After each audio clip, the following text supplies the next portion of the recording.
ಸಂಸತ್ತಿನ ಉಭಯ ಸದನಗಳಲ್ಲಿ ಇಂದೂ ಸಹ ಬಿಕ್ಕಟ್ಟು ಮುಂದುವರೆದಿದ್ದು ಲೋಕಸಭೆ ಹಾಗೂ ರಾಜ್ಯಸಭೆಯನ್ನು ದಿನದ ಮಟ್ಟಿಗೆ ಮುಂದೂಡಲಾಯಿತು.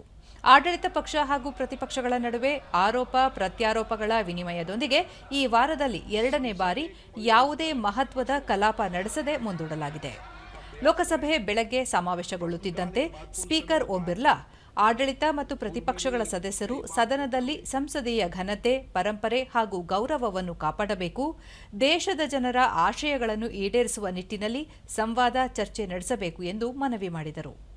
ಅನಗತ್ಯವಾಗಿ ಘೋಷಣೆ ಕೂಗುವುದು, ಗದ್ದಲ ಉಂಟುಮಾಡುವುದು ಮತ್ತಿತರ ವಿಧಾನಗಳ ಮೂಲಕ ಕಲಾಪಗಳನ್ನು ಅಡ್ಡಿಪಡಿಸದೆ ಜನರ ಸಮಸ್ಯೆಗಳನ್ನು ಪ್ರಸ್ತಾಪಿಸಿ ರಚನಾತ್ಮಕ ಚರ್ಚೆಯಲ್ಲಿ ಪಾಲ್ಗೊಂಡು ದೇಶದ ಜನತೆಗೆ ಉತ್ತಮ ಸಂದೇಶ ರವಾನಿಸಬೇಕು ಎಂದು ಮನವಿ ಮಾಡಿದರು.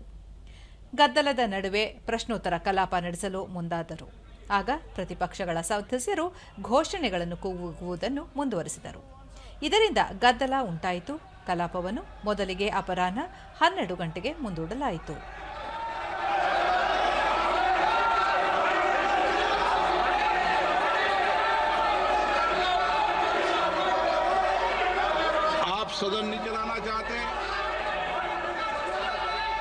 सदन चलेगा, मर्यादा गरिमा चलेगा. सदन की कार्रवाई 12 बजे तक के लिए स्थगित की जाती है.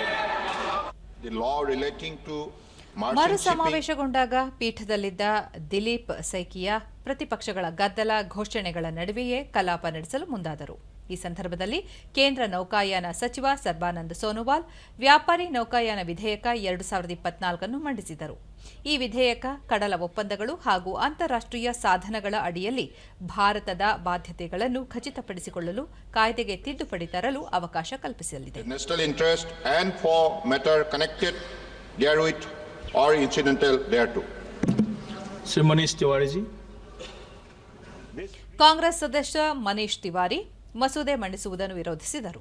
ವಿಧೇಯಕ ಶಾಸನಾತ್ಮಕ ಸಾಮರ್ಥ್ಯವನ್ನು ಹೊಂದಿಲ್ಲ ಎಂದು ಹೇಳಿದರು.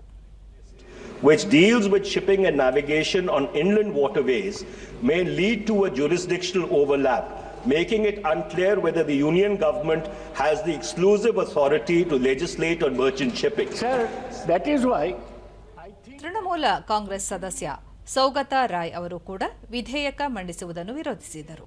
ಇದು ವ್ಯಾಪಾರಿ ನೌಕಾಯಾನ ಅಭಿವೃದ್ಧಿಗೆ ಅಡ್ಡಿಯಾಗುತ್ತದೆ ಎಂದು ಹೇಳಿದರು.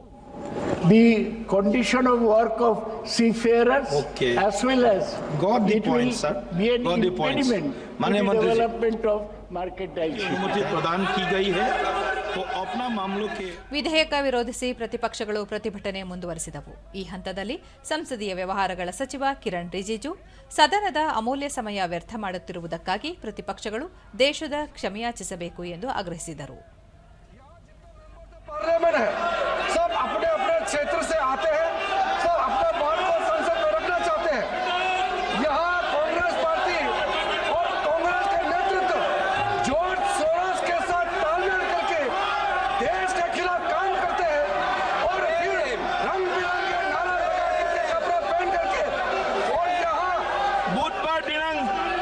दिसंबर 2026 को प्रातः 11 बजे तक के लिए स्थगित की जाती है.